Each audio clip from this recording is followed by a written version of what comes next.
परत एकदा आपलं इनामदार क्लासेसमध्ये स्वागत आहे. चेंज द व्हॉइसचा हा दुसरा पार्ट आहे. मागच्या पार्टमध्ये जे आपण एक्झाम्पल्स कव्हर करू शकलो नव्हतो ते आपण या पार्टमध्ये बघणार आहोत. तर व्हिडिओ शेवटपर्यंत बघा, कारण वेगवेगळ्या प्रकारचे एक्झाम्पल्स आज आपल्याला बघायला मिळणार आहेत. तर वेळ वाया न घालवता डायरेक्ट एक्झाम्पल बघूया. पहिलं एक्झाम्पल आहे, he gave Raj a book of English grammar. तर सगळ्यात पहिल्यांदा आपण याचा व्हॉइस ओळखूया, व्हर्ब ओळखूया. पहिल्यांदा गेव हे व्हर्ब आहे. गेव हा VED आहे, म्हणजे हा ऍक्टिव्ह व्हॉइसच आहे. मागच्याच लेक्चरला सांगितलं होतं की जर VEN सोडून कुठलाही वर्बचा फॉर्म आला असेल तर तो ऍक्टिव्ह व्हॉइस असेल. याचा अर्थ ऍक्टिव्ह व्हॉइस आहे. आपल्याला पॅसिव्ह व्हॉइसमध्ये जर रूपांतर करायचं आहे, जे आता सब्जेक्ट ऑब्जेक्ट ओळखूया. ऍक्टिव्ह व्हॉइसमध्ये सब्जेक्ट अगोदर असणार आहे. हु गेव, ही गेव. आता बघा या ठिकाणी आणखीन सगळ्यात महत्वाचे ऑब्जेक्ट हुडकायचे आहेत आपल्याला. आता या ठिकाणी बघा, ही गेव कुणाला दिलं? राज. काय दिलं? अ बुक ऑफ इंग्लिश ग्रामर. लक्षात घ्या, दोन ऑब्जेक्ट आलेली आहेत ह्या वाक्यामध्ये. बघा, त्यानं पुस्तक कोणाला दिलं? राजला दिलं. हा OI आला. त्यानं राजला काय दिलं? Book of English grammar. हा डायरेक्ट ऑब्जेक्ट आला. तर आता याचे दोन प्रकारे पॅसिव्ह व्हॉइस मध्ये रूपांतर होईल. पहिल्यांदा इनडायरेक्ट ऑब्जेक्टनं सुरुवात करूया आपण. राज. गेव मध्ये आता काय बदल होतोय बघूया. Was given. हा VED असल्यामुळे इथं वॉज किंवा वर येतं. आता इथं वॉज का आलं? तर राज हा सिंग्युलर आहे म्हणून. Raj was given a book of English grammar. आणि सब्जेक्ट बाय प्लस सब्जेक्ट झाला बाय हिम. हिचं रूपांतर हिम मध्ये. आणि त्यानंतर आता आपण डायरेक्ट ऑब्जेक्टनं सुरुवात करून कसं उत्तर येते बघूया. डायरेक्ट ऑब्जेक्ट कोणता आहे आपला? अ book of English grammar. A book of English grammar. आता बघा, वॉज येईल का वर येईल? वॉजच येणार, कारण अ बुक एक पुस्तक म्हणलेलं आहे, सिंग्युलरच आहे. वॉज गिवन कुणाला? राजला. आता या ठिकाणी टू किंवा फॉर हे प्रिपोजिशन वापरावं लागतं. तर या ठिकाणी टू होईल. टू राज बाय हिम. तर लक्षात घ्या, ज्या वेळेला दिलेल्या वाक्यामध्ये दोन ऑब्जेक्ट असतात त्यावेळेला इनडायरेक्ट ऑब्जेक्टनं सुरुवात करून पण तुम्ही पॅसिव्ह व्हॉइसमध्ये रूपांतर करू शकता, किंवा डायरेक्ट ऑब्जेक्टनं सुरुवात करून देखील पॅसिव्ह व्हॉइसमध्ये रूपांतर करू शकता. डायरेक्ट ऑब्जेक्टनं सुरुवात केल्यानंतर इनडायरेक्ट ऑब्जेक्टचं प्रिपोजिशनल ऑब्जेक्टमध्ये रूपांतर होतं. त्याच्या अगोदर टू किंवा फॉर जे योग्य असेल ते प्रिपोजिशन घ्यायचं आणि त्यानंतर तो इनडायरेक्ट ऑब्जेक्ट लिहायचा, म्हणजे आपलं उत्तर येतं. तर आता आपण दुसरं एक्झाम्पल बघूया. हे पहिले एक्झाम्पल, हे दुसरे एक्झाम्पल बघा. My friend wrote and posted the letter. या ठिकाणी दोन ऑब्जेक्ट होते. आता या ठिकाणी दोन व्हर्ब्स आहेत. बघा, खूप सोपा आहे, खूप सोप्या प्रकारचा आहे example. My friend wrote and posted the letter. या ठिकाणी बाळांनो कोऑर्डिनेशन झालेलं आहे. बघा, रोट हा एक व्हर्ब आहे आणि पोस्टेड हा एक व्हर्ब आहे. ह्याचा पण फॉर्म VED आहे, ह्याचा पण फॉर्म VED आहे, आणि हे आहे ते कंजंक्शन आहे. अँड आहे ते कंजंक्शन आहे. याला म्हणायचं असतं कोऑर्डिनेशन. कोऑर्डिनेशन आणि सबऑर्डिनेशन हे शब्द, फ्रेजेस, वाक्य जोडण्याचे प्रकार आहेत. तर आपण काय त्याच्यात जास्त डिटेलमध्ये जात नाही आत्ता. तर या ठिकाणी बघा, अँड या कंजंक्शननं दोन व्हर्ब्स जोडलेले आहेत. हा पण VED आणि हा पण VED आहे. याचा अर्थ हा ऍक्टिव्ह व्हॉइस आहे. याचं पॅसिव्ह व्हॉइसमध्ये रूपांतर करायचं आहे. तर बघा, कोणी लिहिलं किंवा पोस्ट केलं? माय फ्रेंड सब्जेक्ट. काय लिहिलं? लेटर ऑब्जेक्ट, आणि हा वर्ब. आता ह्याचं उत्तर बघा, ऑब्जेक्टनं सुरुवात. द लेटर एकच आहे म्हणजे वॉजच होणार. वॉज. आता लक्षात घ्या, रोटचं VEN रिटर्न. अँड कंजंक्शन तसंच ठेवायचं आणि पोस्टेडचं VEN पोस्टेडच. The letter was written and posted by my friend. तर बघा या ठिकाणी आपण 2 वर्ब असणाऱ्या वाक्याचं पॅसिव्ह व्हॉइस मध्ये रूपांतर केलेलं आहे. आणखीन वेगवेगळे प्रकार बघूया. स्टार्ट. यानंतर एक्झाम्पल बघा, his answer made me angry. थोडंसं ट्रिकी एक्झाम्पल आहे, व्यवस्थित बघा. थोडंसं वाटलं तर पॉज करा आणि त्यानंतर उत्तर सोडवता येते का बघा, सापडते का बघा. बघा खूप ट्रिकी एक्झाम्पल आहे, his answer made me angry. आता आपण 2 ऑब्जेक्ट असणारे एक्झाम्पल बघितलं होतं, पण या ठिकाणी आपल्याला कदाचित या वाक्यात 2 ऑब्जेक्ट आली आहेत असं वाटण्याची शक्यता आहे. बघा आपण बघूया. हा वर्ब आहे VED, म्हणजे ऍक्टिव्ह व्हॉइस आहे. आपल्याला पॅसिव्ह व्हॉइस मध्ये रूपांतर करायचं आहे. हिज अँसर हा सब्जेक्ट झाला. आता मी आणि अँग्री, मी मेड कुणाला, मला, हा ऑब्जेक्ट झाला. आणि अँग्री काय आहे मग? अँग्री हा डायरेक्ट ऑब्जेक्ट नाही बाळांनो, हा ऑब्जेक्ट कॉम्प्लिमेंट आहे. लक्षात घ्या, मेड हा डायट्रान्झिटिव्ह नाही व्हर्ब, त्यामुळे इथं डायरेक्ट आणि इनडायरेक्ट ऑब्जेक्ट असे 2 ऑब्जेक्ट येत नाहीत.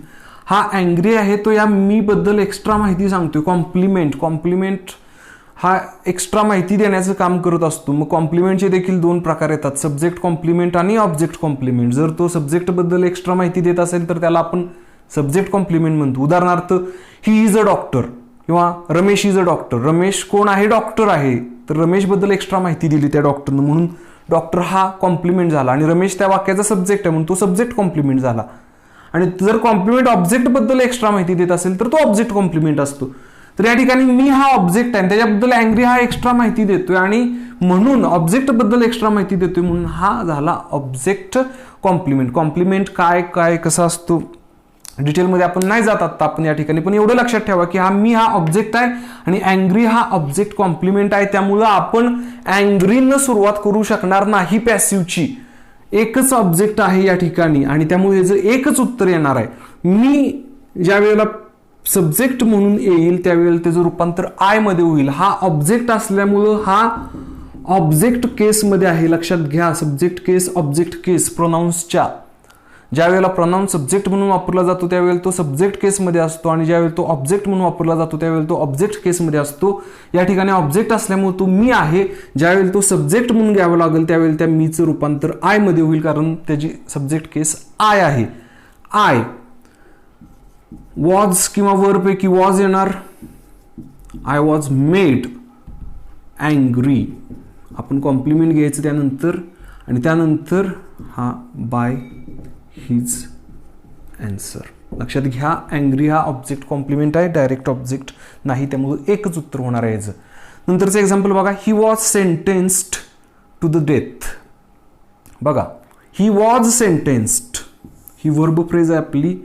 सेंटेन्स्ड VEN आहे का VED आहे, हा सगळ्यात महत्वाचा, कारण सेंटेन्स्ड हे त्याचे फॉर्म्स झाले.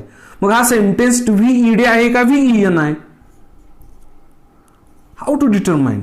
तर एक लक्षात घ्या, VED म्हणजेच past tense of the verb आणि तो फक्त आणि फक्त सिंपल पास्ट मध्येच वापरला जातो.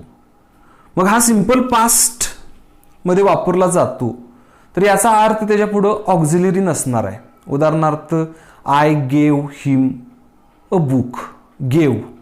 गेवच्या अगोदर कोणत्याही प्रकारची ऑक्झिलरी येत नाही. आपल्याला माहिती आहे की सिंपल प्रेझेंट टेन्स आणि सिंपल पास्ट टेन्स असे दोनच टेन्स आहेत की ज्या टेन्समध्ये आपण ऑक्झिलरी वापरत नाही वर्ब फ्रेजमध्ये. म्हणजे जर या सेंटेन्सच्या अगोदर जर ऑक्झिलरी कोणत्याही प्रकारची आली नसेल तर तो सिंपल पास्ट टेन्स असेल आणि तो VED फॉर्म असेल. परंतु याच्या अगोदर वॉज म्हणजे टू बीचं रूप आलेलं आहे, ऑक्झिलरी आलेला आहे, याचा अर्थ हा VED तर नसणार आहे, हा VEN असणार आहे.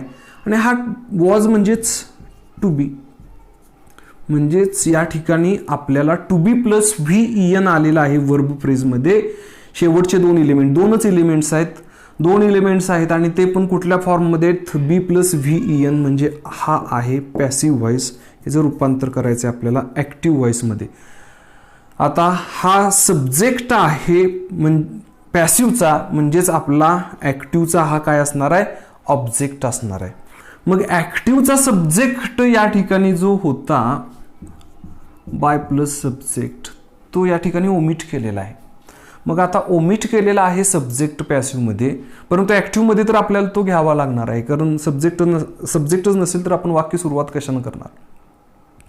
मग आता बघा, मी तुम्हाला सांगितलं होतं की सगळ्यात महत्त्वाचा कॉन्टेक्स्ट बघावा लागतो आणि त्यानुसार आपल्याला सब्जेक्ट निवडावा लागतो. मग by plus subject by, him, her, you, them. आता यापैकी किंवा आणखीन समवन, संबडी, काय असेल ते, परंतु या ठिकाणी वाक्याचा कॉन्टेक्स्ट बघा. He was sentence to the death. याचा अर्थ त्याला फाशीची शिक्षा देण्यात आली. मग फाशीची शिक्षा कोण देतं? हिम, हर, यू, देम, मी. आपल्याला तर काय अधिकार नाही.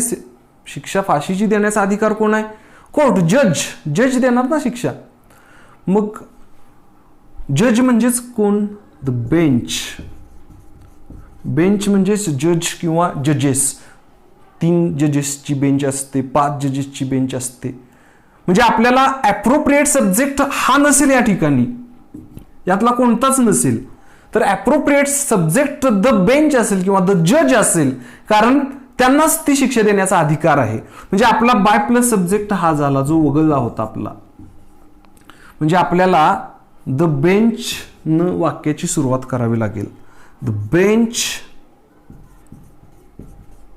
वॉज निघून जाईल, जो पॅसिव्ह करण्यासाठी आला होता तो, हा सेंटेन्स्ड राहील. द बेंच सेंटेन्स्ड, हीच हिम झालं ऑब्जेक्ट केसमध्ये रूपांतर. या ठिकाणी सब्जेक्ट होता म्हणून सब्जेक्ट केस, आता ऑब्जेक्ट झाला म्हणून ऑब्जेक्ट केस. आणि राहिलेला भाग टू द डेथ. तर ठीक आहे, ह्यानंतर आणखीन थोडीशी एक्झाम्पल्स बघूया आपण. बघा पुढचं एक्झाम्पल खूप ट्रिकी आहे. हे पण एक्झाम्पल, नो वन कॅन डिसीव्ह मी. छोटंसं एक्झाम्पल आहे पण खूप ट्रिकी आहे. बघा तुम्ही स्वतःहून प्रयत्न करा सोडवण्याचा. एक्झाम्पल पॉज करा व्हिडिओ आणि उत्तर बघा नंतर. तर बघा याचं या ठिकाणी आपण पहिल्यांदा अनालिसिस करूया. कॅन डिसीव्ह ही वर्ब फ्रेज आलेली आहे. मॉडल प्लस व्ही आय म्हणजे हा ॲक्टिव्ह व्हॉइस आहे आणि ह्याचं आपल्याला पॅसिव्ह व्हॉइसमध्ये रूपांतर करायचं आहे. बघा आता नो वन हा सब्जेक्ट झाला, मी हा ऑब्जेक्ट झाला. छोटं आहे, सब्जेक्ट वर्ब ऑब्जेक्ट असं स्ट्रक्चर असणारे वाक्य आहे. मग ह्या ट्रिकी का आहे हे एक्झाम्पल? तर नो वन हा सब्जेक्ट आहे, स्पेसिफिक सब्जेक्ट नाही आहे. कुणाचं स्पेसिफिक नाव दिलेलं नाही, राज किंवा रमेश असं कोणतंही दिलेलं नाही या ठिकाणी नाव. नो वन म्हणजे कोणीही नाही, याचा अर्थ हे निगेशन, निगेटिव्ह सेंटेन्स आहे. हे निगेटिव्ह सेंटेन्स आहे, हे ॲफर्मेटिव्ह नाही. आणि त्यामुळे हे पॅसिव्हमध्ये रूपांतर करताना आपल्याला थोडंसं वेगळ्या प्रकारे करावं लागणार आहे. हे पॅसिव्हचं वाक्य पण आपलं निगेशनच असलं पाहिजे. मग जर तुम्ही असं केलं असेल, I can be deceived by no one, तर हे असं नाही होणार आहे वाक्य. हे असं वाक्य होणार नाही. एक लक्षात घ्या, ज्या वेळेला पॅसिव्ह मध्ये सब्जेक्ट हा महत्वाचा नाही त्यावेळेला तो वगळला जातो. बाय नो वन कोण स्पेसिफिक नाहीच आहे, कोण सांगितलेलंच नाही, हा महत्वाचा नाही आहे. It is not important one, so we have to omit it. पण ज्या वेळेला आपण हा बाय नो वन वगळणार आहे, तर तो जर वगळला तर निगेशन पण त्याच्याबरोबरच निघून जाईल. तो वगळा, परंतु त्याचं निगेशन मात्र आपल्याला रिटेन करता आलं पाहिजे, त्या वाक्यात ठेवलं पाहिजे. मग कसं ठेवायचं हे निगेशन त्या वाक्यात? आय. मग आता हे जर निगेशन ठेवायचं आहे, ह्याचा अर्थ आपल्याला ही वर्ब फ्रेज त्याच्यामध्ये नॉट इंट्रोड्यूस केला पाहिजे. आणि नॉट हे कुठे इंट्रोड्यूस करावं लागतं? ऑपरेटर नंतर, म्हणजेच पहिल्या ऑक्झिलरी नंतर. आय कॅन नॉट बी किंवा कांट बी डिसिव्ड. आणि बाय नो वन तर आपण वगळलेलंच आहे. परत इथं बाय नो वन लिहायचं नाही. जर हे लिहिलं तर उत्तर चुकून जाईल. डबल निगेशन होत नसतं इंग्रजीमध्ये. आपण हे बाय नो वन वगळलेलं आहे म्हणून तर इथं कॅन नॉट घेतलेलं आहे, कांड घेतलेलं आहे. जर डबल असं घेतलं तर वाक्य चुकून जाईल. डबल निगेशन आपल्या मराठीत वगैरे होतं तसं इंग्रजीमध्ये होत नाही. त्यामुळं हे इथं लिहायचं नाही. म्हणजे आपलं उत्तर काय होणार? आय कॅन नॉट बी किंवा आय कांट बी डिसिव्ड. आता त्याच्यानंतरचं एक्झाम्पल बघा, put the box in my room. Put सुरुवातच वर्बनं झालेली आहे, याचा अर्थ हे इम्पेरेटिव्ह सेंटेन्स आहे. बघा नवीन टाईप आलेला आहे आपल्याकडे या ठिकाणी, imperative sentence. Put the box in my room हा वर्ब आहे, हा ऍक्टिव्ह वॉइस झाला, हा व्ही आय न सुरुवात झालेली आहे, ऍक्टिव्ह वॉइस आहे, याचं पॅसिव्ह वॉइस मध्ये रूपांतर करायचं आहे आपल्याला. पुट काय, द बॉक्स ऑब्जेक्ट, कुठं, इन माय रूम, याला आपण रिमेनिंग पार्ट म्हणूया. हा ॲडव्हर्बियल आहे पण ठीक आहे, याला आपण रिमेनिंग पार्ट म्हणूया. आता ज्या वेळेला आपण इम्पेरेटिव्ह सेंटेन्सचं रूपांतर पॅसिव्ह मध्ये करतो त्यावेळेला काय करतो, लेटनं उत्तराची सुरुवात करतो. प्रत्येक वेळेला लेटनं सुरुवात होईल असं पण काही नाही, पण या ठिकाणी लेटनं सुरुवात होणार आहे. या वाक्याची उत्तर लेट, त्यानंतर ऑब्जेक्ट द बॉक्स, त्यानंतर बी, त्यानंतर वर्बचा व्हीईएन, पण पुटचा व्हीईएन पुटच आहे, आणि त्यानंतर remaining part in my room. बघा याचं उत्तर काय झालं, let the box B put in my room. ह्यानंतर एक एक्झाम्पल बघूया आपण आणखीन एक. बघा ह्यानंतरचं शेवटचं example, be careful while driving the car. हे पण इम्पेरेटिव्ह सेंटेन्स आहे, कारण बी न सुरुवात झालेलं आहे, व्ही आय न सुरुवात झालेलं आहे, म्हणून हे इम्पेरेटिव्ह सेंटेन्स आहे. ऍक्टिव्ह वॉइसमध्ये ह्याचं पॅसिव्ह वॉइसमध्ये रूपांतर करायचं आहे. खूप सोपा प्रकार खरं तर हा. वाक्य मोठं दिसते पण ह्याच्यासारखं सोपं वाक्यच नाही खरं तर पॅसिव्ह मध्ये करण्यासारखं. बघा आता या ठिकाणी हे आज्ञार्थी वाक्य आहे, परंतु ह्याच्यामध्ये ऑब्जेक्ट नाही. बघा ह्या आज्ञार्थी वाक्यामध्ये ऑब्जेक्ट नाही. बी केअरफुल, कसा, बी केअरफुल, व्हाईल केव्हा, व्हाईल ड्रायव्हिंग द कार, कसा, केव्हा, कायचं उत्तर नाहीच आहे ना. बी नंतर कधी ऑब्जेक्ट येत नाही. जर बी हा मेन वर्ब असेल दिलेल्या वाक्यात, लक्षात घ्या, बी हा जर दिलेल्या वाक्यात मेन वर्ब असेल तर त्यानंतर ऑब्जेक्ट येत नाही, त्यानंतर कॉम्प्लिमेंट येऊ शकतं, त्यानंतर ॲडव्हर्बियल येऊ शकतं, परंतु ऑब्जेक्ट येत नाही, लक्षातच ठेवा. त्यामुळे केअरफुल आणि व्हाईल ड्रायव्हिंग द कार हे ऑब्जेक्ट नाहीत. हा कॉम्प्लिमेंट ॲडव्हर्बियल या ठिकाणी आहे, त्याला आपण रिमेनिंग पार्ट म्हणून टाकूया. तर बघा जर दिलेल्या आज्ञार्थी वाक्यामध्ये जर ऑब्जेक्ट नसेल तर काय करायचं.